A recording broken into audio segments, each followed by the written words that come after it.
ನಮ್ಮ ಆರತಿಯವರು ಮಾತನಾಡುವಾಗ ಭಾರತೀಯ ಸಂಸ್ಕೃತಿಯ ಬಗ್ಗೆ ಬಹಳ ಅದ್ಭುತ ಮಾತುಗಳನ್ನ ಆಡಿದರು ಅವರು. ನಾವು ನೀವೆಲ್ಲ ಶಿವಮೊಗ್ಗದಲ್ಲಿದ್ದೇವೆ. ಈ ಶಿವಮೊಗ್ಗ ಜಗತ್ತಿಗೆ ಅದ್ಭುತವಾದ ಕೊಡುಗೆಯನ್ನು ಕೊಟ್ಟಂಥ ತಾಣವಿದು. ಇದು ಅವಿಮುಕ್ತ ಕ್ಷೇತ್ರ. ಇಲ್ಲಿ ಅಲ್ಲಮ, ಅಕ್ಕ, ಕುವೆಂಪು, ಕೆಳದಿ ಚೆನ್ನಮ್ಮರಂತಹ ವಿಶಿಷ್ಟ ವ್ಯಕ್ತಿತ್ವವುಳ್ಳಂತಹ ಜನ್ಮ ಕೊಟ್ಟ ನಾಡು ಇದು. ನಾವೆಲ್ಲ ಮಾತನಾಡ್ತೇವೆ, ವಿಶ್ವ ಸಾಹಿತ್ಯಕ್ಕೆ ಕನ್ನಡ ಸಾಹಿತ್ಯದ ಕೊಡುಗೆ ಯಾವುದು ಅಂತಂದರೆ ವಚನ ಸಾಹಿತ್ಯ. ವಚನಗಳಲ್ಲಿ ಇವತ್ತಿನ ಆಧುನಿಕ ಜಗತ್ತಿನಲ್ಲಿ ನಾವೇನು ಬಹಳಷ್ಟು ಜನ ಈ ಸ್ಟ್ರೆಸ್ನಿಂದ, ಟೆನ್ಷನ್ನಿಂದ, ರಕ್ತದೊತ್ತಡದಿಂದ, ಜಂಜಾಟದಿಂದ ಏನು ನಾವು ಬದುಕ್ತಾ ಇದ್ದೀವಿ, ಇಂಥ ಎಲ್ಲ ಸಮಸ್ಯೆಗಳಿಗೆ ಸಮಾಧಾನ ಇರೋದು ಅದು ವಚನಗಳಲ್ಲಿ. ವಚನಗಳಲ್ಲಿ ಬೆಳಕಿದೆ, ಬದುಕಿಗೆ ದಾರಿ ಇದೆ, ಸಮಸ್ಯೆಗಳಿಗೆ ಸಮಾಧಾನ ಇದೆ. ಮಾನವನ ಆತ್ಮೋದ್ಧಾರಕ್ಕೆ ಬೇಕಾದದ್ದು ಎಲ್ಲಿದೆ ಅಂತಂದರೆ ಅದು ವಚನಗಳಲ್ಲಿದೆ, ಅದು ಕನ್ನಡದಲ್ಲಿದೆ ಅನ್ನೋದು ನಾವು ಭಾಳ ಹೆಮ್ಮೆಯಿಂದ ಹೇಳ್ಕೋಬೇಕು.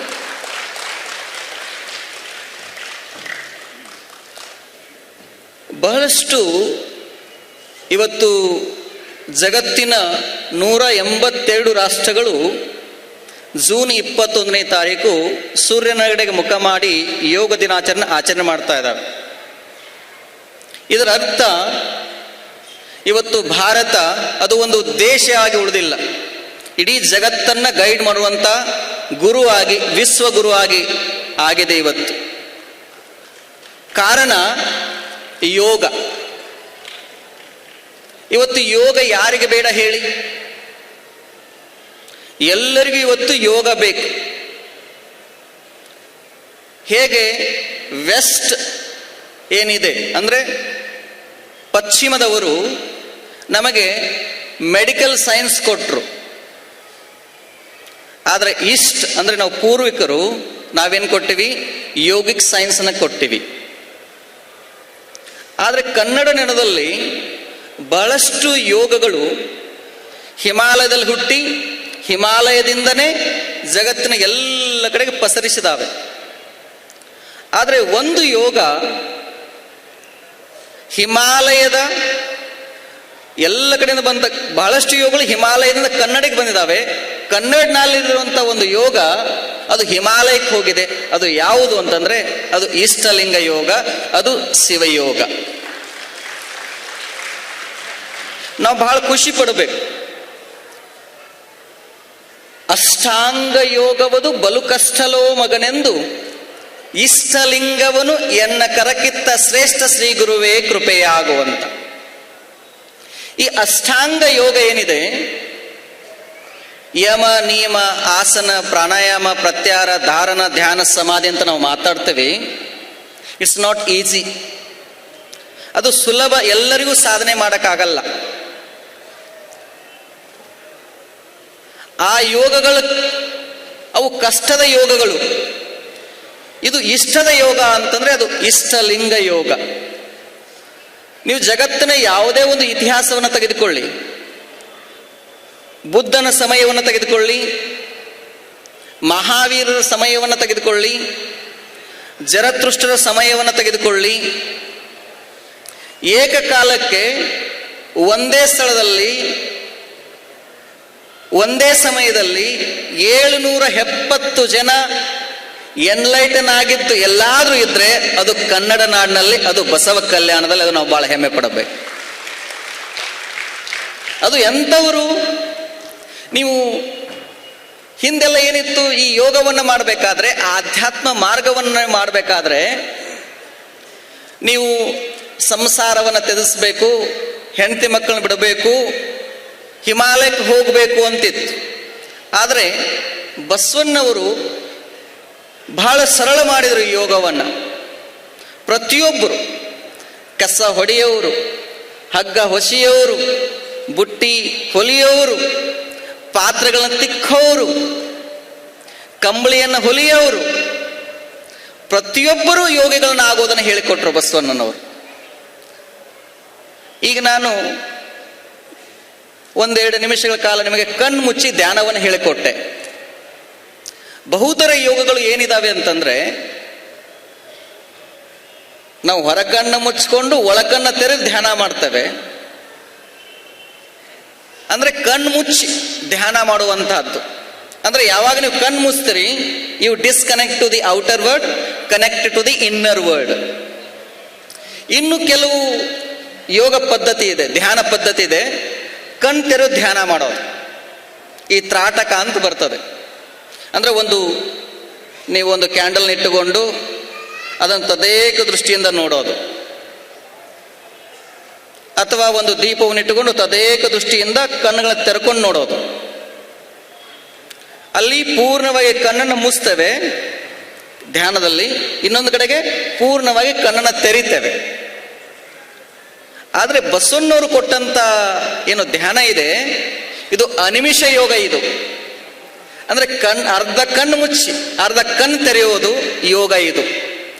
ಅಂದ್ರೆ ನೀವು ಕಣ್ಣನ್ನು ಮುಚ್ಚಿದಾಗ ಹೊರಗಡೆ ಡಿಸ್ಕನೆಕ್ಟ್ ಆದ್ರೆ ಒಳಗಡೆ ಕನೆಕ್ಟ್ ಆಗ್ತೀರಾ, ಕಣ್ಣು ತೆರೆದಾಗ ನೀವು ಹೊರಗಡೆ ಕನೆಕ್ಟ್ ಆಗ್ತೀರಾ, ಒಳಗಡೆ ಡಿಸ್ಕನೆಕ್ಟ್ ಆಗ್ತೀರಾ. ಆದ್ರೆ ಬಸವಣ್ಣವ್ರು ಏನು ಮಾಡಿದ್ರು ಅಂತಂದ್ರೆ, ಈ ಇಷ್ಟಲಿಂಗ ಯೋಗದ ಮೂಲಕ because you are living in the world, we are living in two worlds, one is outer world, another is inner world. We have to build the bridge between inner and outer world. ಅದಕ್ಕೆ ಈ ಇಷ್ಟಲಿಂಗವನ್ನ ಕೊಟ್ರು. ಈ ಸಾಧನೆ ಬಹಳ ಸುಲಭವಾಗಿರುವಂಥದ್ದು. ಈ ಸಾಧನೆಗಿಂತ ಶ್ರೇಷ್ಠವಾದ ಸಾಧನೆ ಯಾವುದೂ ಇಲ್ಲ ಅಂತ ನನಗನ್ನಿಸ್ತದೆ. ಬಿಕಾಸ್ ಲಾಸ್ಟ್ 15-16 ವರ್ಷಗಳ ಹಿಂದೆ ನಾನು ಎಲ್ಲ ಥರದ ಯೋಗಗಳನ್ನ ಅಭ್ಯಾಸ ಮಾಡಿದೆ. ಹಠಯೋಗ, ರಾಜಯೋಗ, ಅಷ್ಟಾಂಗ ಯೋಗ, ವಿನ್ಯಾಸ, ಈ ಎಲ್ಲ ಯೋಗಗಳಿಗಿಂತ ಅತ್ಯಂತ ಸರಳವಾಗಿರುವಂಥದ್ದು ಇಷ್ಟಲಿಂಗ ಯೋಗ. ಇದನ್ನ ಶಿವಯೋಗ ಅಂತ ಕರೀತಾರೆ. ಇದನ್ನ ಸಾಧಿಸಿದವರಿಗೆ ಶಿವಯೋಗಿಗಳು ಅಂತ ಕರೀತಾರೆ.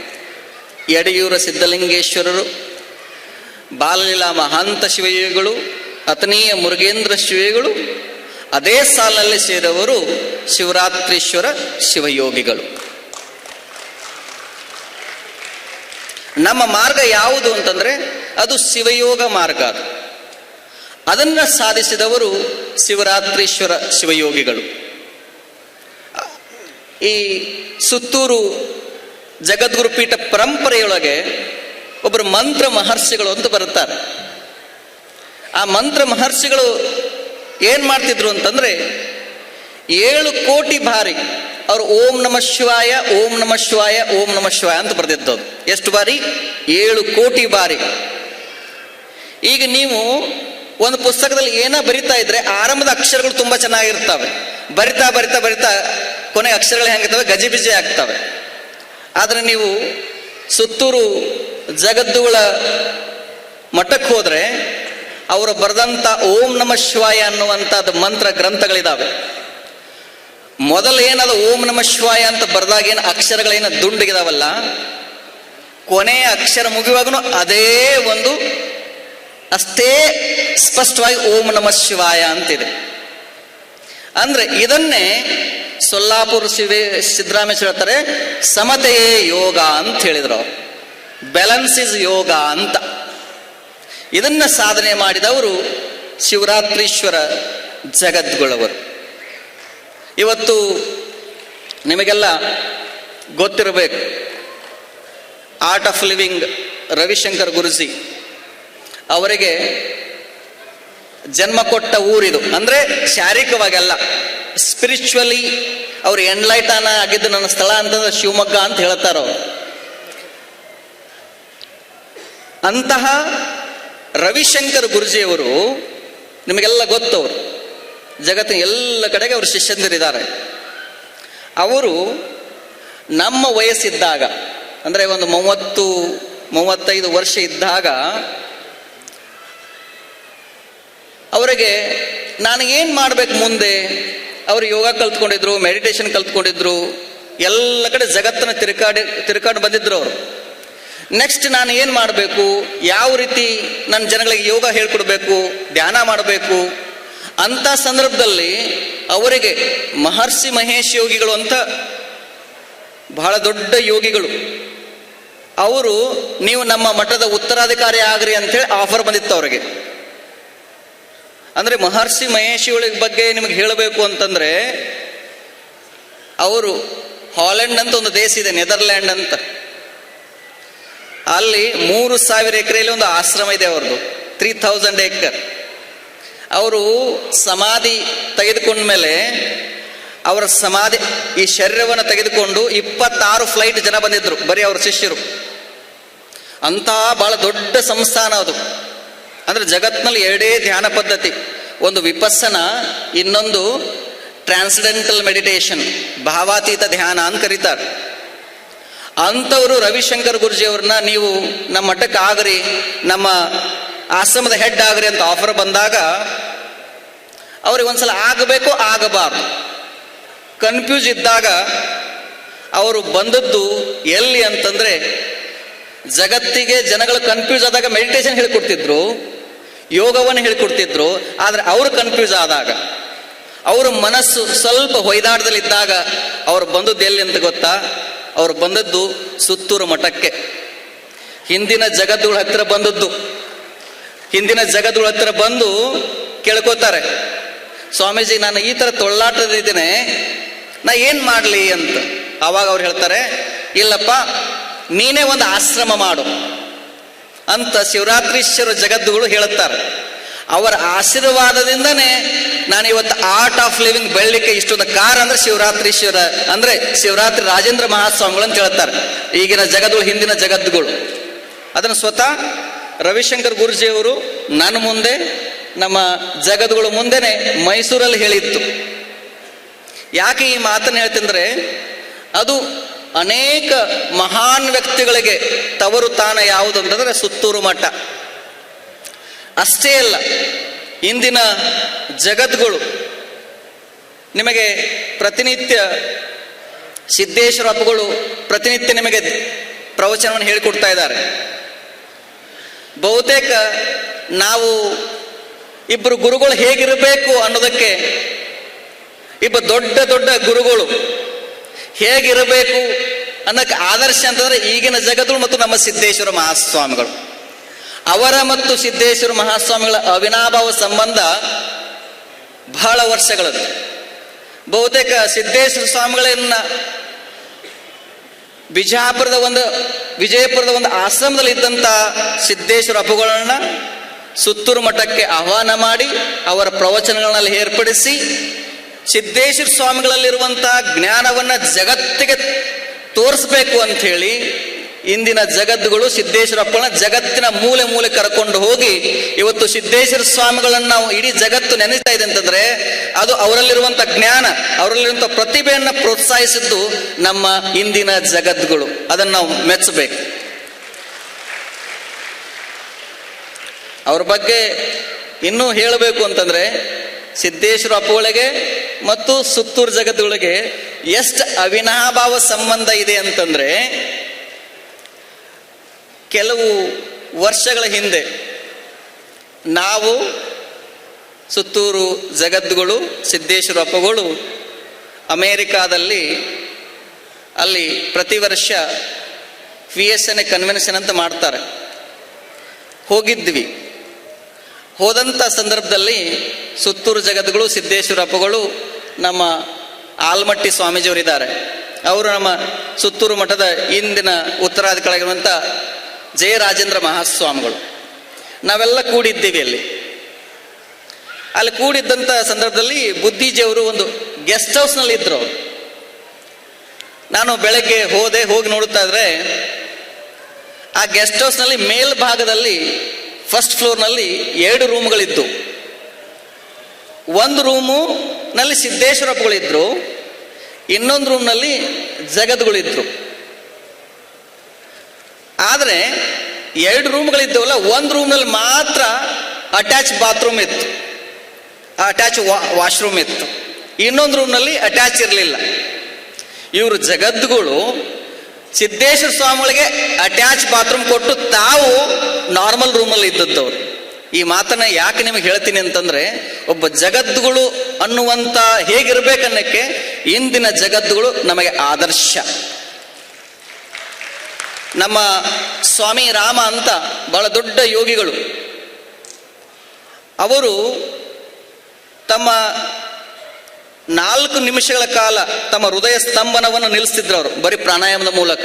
ನಾನು ಅವರ ಯೋಗ ಶಾಲೆಯಲ್ಲೇ ಕಲ್ತವನು. ಅಂತ ಸ್ವಾಮಿ ರಾಮವರು ಪರಮ ಪೂಜ್ಯರ ಬಗ್ಗೆ ಅಪಾರವಾದ ಗೌರವ. ನೀವು ಋಷಿಕೇಶ್ಗೆ ಹೋಗಿದ್ರೆ ಅವರ ಆಶ್ರಮ ಇದೆ, ಅವರ ಆಶ್ರಮದಲ್ಲಿ ಒಂದು ಮ್ಯೂಸಿಯಂ ಇದೆ. ಆ ಮ್ಯೂಸಿಯಂದಲ್ಲಿ ಬೇರೆ ಯಾರ ಫೋಟೋ ಇಲ್ಲ, ಅಲ್ಲಿರೋದು ಅಷ್ಟೇ ಸ್ವಾಮಿ ರಾಮರು ಬಿಟ್ರೆ ಇನ್ನೊಬ್ಬ ಸ್ವಾಮಿಗಳ ಫೋಟೋ ಅಂದ್ರೆ ಮತ್ತಾರ್ದಿಲ್ಲ. ಅಲ್ಲಿರೋದೇ ಶಿವರಾತ್ರೀಶ್ವರ ಜಗದ್ಗುಳ ಫೋಟೋ. ಅಂದ್ರೆ ಅವ್ರ ಬಗ್ಗೆ ಅಷ್ಟೊಂದು ಅಪಾರವಾದಂಥ ಗೌರವ ಇದೆ. ನಾವು ಪುಣ್ಯ ಮಾಡಿದ್ದೇವೆ, ಇಂಥ ಒಬ್ಬರು ಜಗದ್ಗುಳು ಕನ್ನಡನಲ್ಲಿ ಇರುವಂಥದ್ದು. ಅವರು ಒಬ್ಬ ವ್ಯಕ್ತಿ ಮನಸ್ಸು ಮಾಡಿದರೆ ಏನೆಲ್ಲ ಮಾಡ್ಲಿಕ್ಕೆ ಕಾರಣ ಅಂತಾರೆ. ಇವತ್ತು 400ಕ್ಕಿಂತ ಅಧಿಕ ಶಿಕ್ಷಣ ಸಂಸ್ಥೆಗಳನ್ನು ಕಟ್ಟಿದ್ದಾರೆ. ಲಕ್ಷಾಂತರ ಮಕ್ಕಳಿಗೆ ಶಿಕ್ಷಣವನ್ನ ಕೊಡ್ತಾ ಇರೋದು ಇದು ಸಣ್ಣ ಮಾತಲ್ಲ. ಆ ಸ್ವಾಮಿ ರಾಮ ಅವರು ಇಡೀ ಜಗತ್ತಿಗೆ ಯೋಗ ಧ್ಯಾನವನ್ನ ಎಲ್ಲ ಹೇಳ್ಕೊಟ್ಕೊಂಡು ಬಂದ್ರು. ಆದರೆ ನಾನು ಹುಟ್ಟಿದ ನೆಲಕ್ಕೆ ಏನಾದ್ರೂ ಮಾಡಬೇಕು ಅಂತಂದಾಗ ಅವರು ಸುತ್ತೂರು ಮಠಕ್ಕೆ ಬಂದು ಸುತ್ತೂರು ಸ್ವಾಮೀಜಿಯವರ ಪ್ರೇರಣೆ ಕೊಟ್ಕೊಂಡು ಅಲ್ಲಿ ಉತ್ತರಾಖಂಡಕ್ಕೆ ಹೋಗಿ ಅಲ್ಲಿ ಯೋಗ ಸಂಸ್ಥೆ ಮತ್ತು ಮೆಡಿಕಲ್ ಕಾಲೇಜನ್ನ ಸ್ಥಾಪನೆ ಮಾಡಿದ್ರು. ಆ ಮೆಡಿಕಲ್ ಕಾಲೇಜ್ ಇವತ್ತು ಬಹಳ ಪ್ರಸಿದ್ಧ ಹೊಂದಿದೆ. ಆ ಮೆಡಿಕಲ್ ಕಾಲೇಜಿಗೆ ಪ್ರೇರಣೆ ಯಾರು ಅಂತಂದ್ರೆ ಇಂದಿನ ಶಿವರಾತ್ರೀಶ್ವರ ಜಗದ್ಗುರು. ಅಂದ್ರೆ ಅವರು ಜಗದ್ಗುರು ಇದ್ದುಕೊಂಡು ಎಲ್ಲ ಇದ್ದುಕೊಂಡು ಏನೂ ಇಲ್ಲದ ಹಾಗೇನೆ. ನಾವು ಪ್ರತಿ 2 ವರ್ಷಕ್ಕೊಂದ್ಸಲ ಮೈಸೂರಲ್ಲಿ ಇಂಟರ್ನ್ಯಾಷನಲ್ ಯೋಗ ಫೆಸ್ಟಿವಲ್ ಮಾಡ್ತೇವೆ. ನಮ್ಮನ್ನು ಗುರುಸಿ ನಮ್ಮನ್ನು ಗೌರವಿಸಿ ಇವತ್ತು ವಚನಾನಂದ ಸ್ವಾಮಿಗಳು ಈ ಸ್ಥಿತಿಯಲ್ಲಿ ಇದ್ದಾರೆ ಅಂತಂದ್ರೆ ಅದಕ್ಕೆ ನಮ್ಮ ಶಿವರಾತ್ರೀಶ್ವರ ಜಗದ್ಗುರು ಮತ್ತು ಸಿದ್ದೇಶ್ವರ ಮಹಾಸ್ವಾಮಿಗಳವರ ಆಶೀರ್ವಾದ. ಅವರು ನಮಗೆ ಸದಾಕಾಲ ಗೈಡ್ ಮಾಡ್ತಾರೆ. ಇವತ್ತು ಯುವ ಸ್ವಾಮಿಗಳಿಗೆ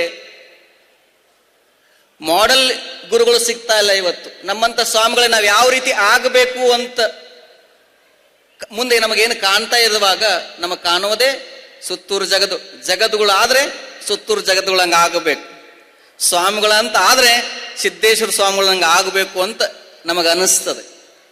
ಅಂತ ಒಂದು ಜಗದ್ಗುರು ಪೀಠದ ಜಗದ್ಗುರು ಶಿವಮೊಗ್ಗ ನಗರಕ್ಕೆ ಬಂದು ಇವತ್ತು ಪ್ರತಿ ವರ್ಷದಂತೆ ಈ ವರ್ಷ ಶಿವಮೊಗ್ಗ ನಗರದಲ್ಲಿ ಶಿವರಾತ್ರೀಶ್ವರ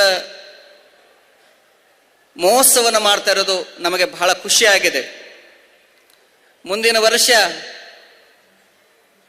ಸುತ್ತೂರು ಜಗದ್ಗುರು ದಾವಣಗೆರೆಗೆ ಬಂದು ಅಲ್ಲಿ ಶಿವರಾತ್ರೀಶ್ವರ ಜಯಂತಿಯನ್ನ ಮಾಡಬೇಕು ಅಂತ ನಮ್ಮ ಭಿನ್ನಹ. ಹೇಗೆ ಇವತ್ತು ಶಿವಮೊಗ್ಗದಲ್ಲಿ ಇಷ್ಟೊಂದು ಅದ್ಭುತವಾಗಿ ಆಗ್ಲಿಕ್ಕೆ ಕಾರಣ ಅಂತಂದ್ರೆ ನಮ್ಮ ಪರಮ ಪೂಜ್ಯ ಮರುಳಸಿದ್ಧ ಮಹಾಸ್ವಾಮಿಗಳು, ನಮ್ಮ ಜಡೆಯ ಮಹಾಂತ ಮಹಾಸ್ವಾಮಿಗಳು ಮತ್ತು ಬೆಕ್ಕಿನ ಕಲ್ಮಠದ ಮಹಾಸ್ವಾಮಿಗಳು ಮತ್ತೆ ನಮ್ಮ ರುದ್ರೇಗೌಡರು ಹಗಲು ರಾತ್ರಿ ನಮ್ಮ ಮರುಳಸಿದ್ಧ ಸ್ವಾಮಿಗಳು ಹೇಳಿದಾಗೆ ತಮ್ಮ ಮಕ್ಕಳ ಮದುವೆನೂ ಅಷ್ಟು ಚೆನ್ನಾಗಿ ಮಾಡಿಲ್ಲ, ಅವರು ಅಷ್ಟು ಟೈಮ್ ಸ್ಪೆಂಡ್ ಮಾಡಿಲ್ಲ. ಆದರೆ ಶಿವರಾತ್ರೀಶ್ವರ ಜಗದ್ಗುರು ಮೇಲೆ ಅಪಾರವಾದಂಥ ಪ್ರೇಮ ಇಟ್ಟುಕೊಂಡು ಅವರು ಇಷ್ಟು ಅದ್ಭುತವಾಗಿರುವಂಥ ಕಾರ್ಯಕ್ರಮ ಮಾಡಿದ್ದಾರೆ. ಮುಂದಿನ ವರ್ಷ ಅದು ದಾವಣಗೆರೆ ಬಂದ್ರೆ ಅಲ್ಲಿ ನಾವು ನಿಂತುಕೊಂಡು ಈ ರೀತಿ ಶಿವರಾತ್ರೀಶ್ವರ ಜಯಂತಿಯನ್ನು ಮಾಡ್ತೇವೆ ಅಂತ ಈ ಮೂಲಕ ನಾನು ಬುದ್ಧಿಯವರಲ್ಲಿ ಭಿನ್ನ ಮಾಡ್ತೇನೆ. ಇಷ್ಟು ಹೇಳುತ್ತಾ ಇವತ್ತು ನಾವೆಲ್ಲೇ ಹೋದ್ರೂ ಯೋಗದ ಬಗ್ಗೆ ಮಾತಾಡ್ತೇವೆ. ನಾನು ಬಹಳಷ್ಟು ಮಾತಾಡೋದಿಲ್ಲ, ಈಗಾಗಲೇ ಸಮಯ ಆಗಿದೆ. ಒಂದು ಮಾತನ್ನು ಹೇಳುತ್ತೇನೆ. ನಿಮಗೆಲ್ಲ ಇದು ಬಾಟ್ಲ್ ಕಾಣ್ತಾ ಇದೆ. ಈ ಬಾಟಲ್ ಬಹಳ ಜನ ಹೇಳ್ತಾರೆ ಕ್ಯಾನ್ಸರ್ ಅನ್ನೋದು ಕಾಮನ್ ಆಗಿಬಿಟ್ಟಿದೆ ಇವತ್ತು. Breast cancer, lung cancer, brain cancer, skin cancer ಅಂತ ಕ್ಯಾನ್ಸರ್ ಅನ್ನೋದು ಕಾಮನ್ ಆಗಿಬಿಟ್ಟಿದೆ. ನಿಮ್ಮ ಮುಂದೆ ಎಷ್ಟೇ ಹಣ ಇರಲಿ, ಎಷ್ಟೇ ಸಂಪತ್ತಿರಲಿ, ಆರೋಗ್ಯಕ್ಕಿಂತ ದೊಡ್ಡ ಸಂಪತ್ತು ಯಾವುದೂ ಇಲ್ಲ. ನೀವು ಕೆಲವು ದಿನಗಳ ಹಿಂದೆ ಕೇಂದ್ರ ಮಂತ್ರಿ ಆಗಿರುವಂಥ ಅನಂತಕುಮಾರ್ ಅವರಿಗೆ ಕ್ಯಾನ್ಸರ್ ಆಯಿತು. ಅವ್ರ ಹತ್ರ ಎಲ್ಲ ಇತ್ತು, ಹಣ ಇತ್ತು, ಏನೆಲ್ಲ ಇತ್ತು. ಅವ್ರ ಜಗತ್ತಿನ ಎಲ್ಲೇ ಕಡೆ ಹೋಗಿ ಟ್ರೀಟ್ಮೆಂಟ್ ತೆಗೆದುಕೊಳ್ಳುವಂಥ ಶಕ್ತಿ ಇತ್ತು. ಆದ್ರೂ ಯಾವ ಡಾಕ್ಟರ್ ಅವ್ರನ್ನ ಬಸ್ಸಕ್ಕಾಗಲಿಲ್ಲ. ಕಾರಣ ಅಂತಂದ್ರೆ ಅವರು ಕ್ಯಾನ್ಸರ್ ಆಗಿದ್ದೇ ಅವ್ರಿಗೆ ಗೊತ್ತಿರಲಿಲ್ಲ. ಹಾಗಾಗಿ ನೀವು ಕ್ಯಾನ್ಸರ್ ಬರೀ ತಂಬಾಕು ತಿನ್ನೋರಿಗೆ ಬರ್ಬೇಕಂತೇನಿಲ್ಲ, ಕ್ಯಾನ್ಸರ್ ಕೇವಲ ಗುಟ್ಕಾ ತಿನ್ನೋರಿಗೆ ಬರ್ಬೇಕಂತೇನಿಲ್ಲ, ಸಿಗರೇಟ್ ಸೇದವರಿಗೆ ಬರ್ಬೇಕಂತಿಲ್ಲ. ಈ ವಾಟರ್ ಬಾಟಲ್ ಇರುವಂಥ ಈ ನೀರನ್ನು ಕುಡಿದ್ರು ನಿಮಗೆ ಕ್ಯಾನ್ಸರ್ ಬರ್ತದೆ, ನಿಮ್ಗೆ ಗೊತ್ತಿರಲಿ. ನಿಮ್ಗೆ ಅನಿಸ್ಬೋದು ಇದರಿಂದ ಹೇಗೆ ಕ್ಯಾನ್ಸರ್ ಬರ್ತದೆ ಅಂತ. ಒಂದು ಸಲ ಈ ಬಾಟ್ಲಿಯನ್ನು ಓಪನ್ ಮಾಡಿದ ಮೇಲೆ, ಈ ನೀರನ್ನು ಕುಡಿದ ಮೇಲೆ ಮತ್ತೆ ಇದರೊಳಗೆ ನೀವು ನೀರು ತುಂಬಿ ಮತ್ತೆ ಕುಡ್ಲಿಕ್ಕೆ ಹೋಗಬೇಡಿ, ಇದರಿಂದ ಕ್ಯಾನ್ಸರ್ ಬರ್ತದೆ ನಿಮಗೆ. ಯಾಕಂದ್ರೆ ಒಂದು ಸಲ ಈ ಬಾಟಲ್ ಬಿಸಿ ಆಯ್ತು ಅಂತ ತಿಳ್ಕೊಳ್ಳಿ. ಬಹಳಷ್ಟು ಜನ ಏನ್ ಮಾಡ್ತಾರೆ ಅಂತಂದ್ರೆ ಡಾಕ್ಟರ್ ಬಿಸಿನೀರು ಕುಡ್ರಿ ಅಂತ ಹೇಳ್ಯಾರಂತ ಮೇಲೆ ನೀವೇನ್ ಮಾಡ್ತೀರಿ, ಈ ಬಾಟಲ್ ಒಳಗೆ ಬಿಸಿನೀರು ಹಾಕೊಂಡು ನೀರು ಕುಡಿತೀರಿ ನೀವು. ಅದು ಇನ್ನೂ ಬಹಳ ಬೇಗ ನಿಮಗೆ ಕ್ಯಾನ್ಸರ್ ಆಗ್ತದೆ. ಯಾಕಂದ್ರೆ ಒಂದು ಸಲ ಈ ಬಾಟಲ್ ಹೀಟ್ ಆದ್ರೆ ಇದರೊಳಗೆ ಕಾರ್ಸಿಯೋಜೆನಿಕ್ ಗ್ಯಾಸಸ್ ರಿಲೀಸ್ ಆಗ್ತದೆ, ಅದು ಕ್ಯಾನ್ಸರ್ಗೆ ಕಾರಣ ಆಗತ್ತೆ. ಹಾಗಾಗಿ ಈ ವಾಟರ್ ಬಾಟಲ್ ನಲ್ಲಿರುವಂತ ನೀರನ್ನು ನೀವು ಒಂದು ಸಲ ನೀವು ಓಪನ್ ಮಾಡಿದ ಮೇಲೆ, ಒಂದು ಸಲ ಇದು ಓಪನ್ ಆದ ಮೇಲೆ ಮತ್ತೆ ಇದರೊಳಗೆ ನೀರು ತುಂಬಿ ನೀವು ನೀರು ಕುಡ್ಲಿಕ್ಕೆ ಹೋಗಬೇಡಿ, ಇದರಿಂದ ನಿಮಗೆ ಕ್ಯಾನ್ಸರ್ ಬರೋ ಸಾಧ್ಯತೆ ಇದೆ. ಜೊತೆಗೆ ನೀವು ಲಂಡನ್ಗೆ ಹೋದ್ರೆ, ಲಂಡನ್ ಏರ್ಪೋರ್ಟ್ ನಲ್ಲಿ ಈ ರೀತಿ ನೀವು ಬಾಟ್ಲ್ ತೆಗೆದುಕೊಂಡು ಹೋದ್ರೆ ಅವ್ರೇನು ಬಾಟ್ಲ್ ಇಸ್ಕೊಳ್ಳೋದಿಲ್ಲ, ಅವ್ರೇನ್ ಮಾಡ್ತಾರೆ ಮುಚ್ಚಳಿಕೆನ ಮಾತ್ರ ಇಸ್ಕೋತಾರೆ, ಆಮೇಲೆ ನಿಮ್ಮನ್ನು ಮುಂದೆ ಕಳಿಸ್ತಾರೆ. ಯಾಕಂದ್ರೆ ಮತ್ತೆ ಇದ್ರೊಳಗೆ ನೀರು ಫಿಲ್ ಮಾಡಿ ನೀವು ನೀರನ್ನ ಕುಡ್ಲಿಕ್ಕೆ ಹೋಗಬೇಡಿ ಅಂತ. ಹಾಗಾಗಿ ಈ ಕ್ಯಾನ್ಸರ್ ಅನ್ನುವಂಥದ್ದು ಕಾಮನ್ ಆಗಿರೋದ್ರಿಂದ, ಮತ್ತು ಬಹಳಷ್ಟು ಜನ ಶ್ರೀಮಂತರಿದ್ದೀರಿ ನೀವೆಲ್ಲ, ಈ ಬೇಸಿಗೆ ಕಾಲ ಬರುತ್ತೆ, ಈ ಕಾರು ಬಿಸಿಲಲ್ಲಿ ನಿಲ್ಸಿರ್ತೀರ ನೀವು, ಹೊರಗಡೆ ಹೋದ ತಕ್ಷಣ ಹೀಟ್ ಆಗಿರುತ್ತೆ, ಒಳಗಡೆ ಕಾರಲ್ಲಿ ಕುತ್ಕೊಂಡ ತಕ್ಷಣ AC ಆನ್ ಮಾಡ್ಲಿಕ್ಕೆ ಹೋಗಬೇಡಿ. ಸಡನ್ ಆಗಿ AC ಆನ್ ಮಾಡಿದರೆ ಅದರಿಂದ ನಿಮಗೆ ಕ್ಯಾನ್ಸರ್ ಬರ್ತದೆ. ಅದಕ್ಕೆ ಕಾರ್ ಯಾವಾಗ ಹಾಟ್ ಆಗುತ್ತೆ, ಬಿಸಿ ಆಗುತ್ತೆ, ಕಾರಿನ ಗ್ಲಾಸ್ ಅನ್ನು ಇಳಿಸಿ ಒಂದು 5 ನಿಮಿಷ ಒಳಗಿರುವಂತ ಗ್ಯಾಸ್ ಅನ್ನ ಹೊರಗೆ ಕಳಿಸಿ, ಆಮೇಲೆ ನೀವು AC ಆನ್ ಮಾಡ್ಕೊಳ್ಳಿ. ಅದು ಬಹಳ ಅಂದ್ರೆ ಬಹಳ ಮುಖ್ಯ. ಇನ್ನೊಂದು, ಹಾಲು ಕುಡಿಯೋದ್ರಿಂದ ಕ್ಯಾನ್ಸರ್ ಬರ್ತದೆ. ನೀವು ಹೇಳ್ತೀರಿ ಹಾಲು ಕುಡಿಯೋದ್ರಿಂದ ಯಾವ ತರ ಕ್ಯಾನ್ಸರ್ ಬರ್ತದೆ ಅಂತ. ಮೊನ್ನೆ 4 ದಿನಗಳ ಹಿಂದೆ ಹಂಗಂಥೇಳಿ ನಾಳೆ ಹಾಲು ಕುಡಿಯೋದು ನಿಲ್ಸ್ಲಿಕ್ಕೆ ಹೋಗ್ಬೇಡಿ ನೀವು. ಹಾಲ್ಗಿಂತ ಅಲಕೋಹಾಲ ಬೆಸ್ಟ್ ರೀ ಅಂತಾರೆ ಬಹಳಷ್ಟು ಜನ. ಯಾವ ಹಾಲು ಕುಡಿಬೇಕು ಅಂತಂದ್ರೆ ಈ A1 ಮಿಲ್ಕ್ ಕುಡಿಬಾರ್ದು, A2 ಮಿಲ್ಕ್ ಅಂತ ಬರ್ತದೆ. A2 ಮಿಲ್ಕ್ ಅಂತಂದ್ರೆ ಈ ಜರ್ಸಿ ಆಕಳ ಹಾಲನ್ನು ಕುಡ್ಲಿಕ್ಕೆ ಹೋಗ್ಬೇಡಿ ನೀವು, ಅದರಿಂದ ನಿಮಗೆ ಕ್ಯಾನ್ಸರ್ ಬರ್ತದೆ. ವಿಶೇಷವಾಗಿ ಸ್ಕಿನ್ ಕ್ಯಾನ್ಸರ್ ಬರ್ತದೆ, ಸ್ಕಿನ್ ಕ್ಯಾನ್ಸರ್. ಅದಕ್ಕೆ ನೀವು ಹಾಲನ್ನ ಫಸ್ಟ್ ಆಫ್ ಆಲ್ ತಾಯಿಯ ಮೊಲೆ ಹಾಲ್ ನಂತರ ಅದಕ್ಕಿಂತ ಬೆಸ್ಟ್ ಮಿಲ್ಕ್ ಯಾವುದಿಲ್ಲ, breast milk is a best milk ಅಂತ ಹೇಳ್ತಾರೆ. ಹಾಗಾಗಿ ಯಾವ ಆಕಳಗಳು ಜವಾರಿ ಇರ್ತವೆ ಆ ಆಕಳ ಹಾಲನ್ನ ನೀವು ಸೇವನೆ ಮಾಡೋದನ್ನ ಅಭ್ಯಾಸ ಮಾಡ್ಕೊಳ್ಳಿ. ಇಲ್ಲವಾದಲ್ಲಿ ನಿಮಗೆ ಕ್ಯಾನ್ಸರ್ ಬರೋದು ಗ್ಯಾರಂಟಿ ಅಂತ ತಿಳ್ಕೊಳ್ಳಿ. ಇವತ್ತು ಆ ಪ್ರಾಣಿಗಳಿಗೆ ಇಂಜೆಕ್ಟ್ ಮಾಡ್ತಾರೆ, ಆಕಳಿಗೆ ಹೆಚ್ಚು ಹಾಲು ಕೊಡ್ಲಿ ಅಂತ ಹೇಳಿ. ಇವುಗಳ ಕಡೆಗೆ ನೀವು ಹೆಚ್ಚು ಗಮನವನ್ನು ನೀವು ಕೊಡಬೇಕು. ಮತ್ತು ನಾವು ಸಾಧ್ಯ ಆದ ಮಟ್ಟಿಗೆ ನಮ್ಮ ಭಾರತೀಯ ಪರಂಪರೆಗೆ ನೀವು ಅಳವಡಿಸ್ಕೋಬೇಕು. ಅಂದ್ರೆ ಡೈನಿಂಗ್ ಟೇಬಲ್ ಮೇಲೆ ಕುತ್ಕೊಂಡು ಊಟ ಮಾಡ್ಲಿಕ್ಕೆ ಹೋಗಬೇಡಿ, ನೆಲಕ್ಕೆ ಕುತ್ಕೊಂಡು ಊಟ ಮಾಡಿ. Dining table or dying tables ಅಂತ ಕರೀತಾರೆ.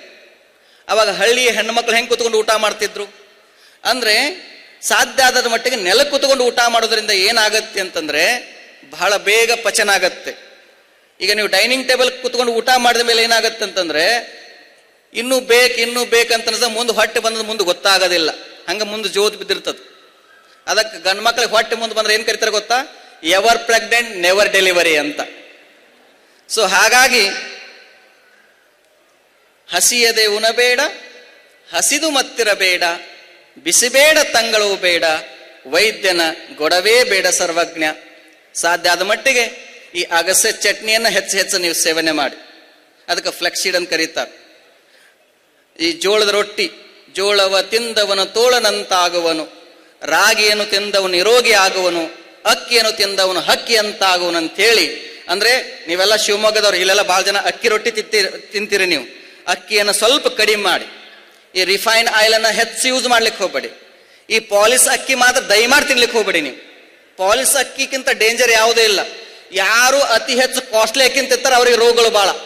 ಅದಕ್ಕೆ ಸರ್ಕಾರ ಕೊಟ್ಟದನ್ನೇ ಅಕ್ಕಿ ಇರ್ತದಲ್ಲ, ಅದು ಬಹಳ ಒಳ್ಳೆಯದು. ಸ್ವಲ್ಪ ಕಸವನ್ನು ತೆಗೆದು ಊಟ ಮಾಡಿ ನೀವು ಆರೋಗ್ಯವಂತರಾಗಿರ್ತೀರ ಅಂತ ಹೇಳ್ತಾ ನನ್ನ ಮಾತುಗಳಿಗೆ ವಿರಾಮ ನೀಡ್ತೇನೆ.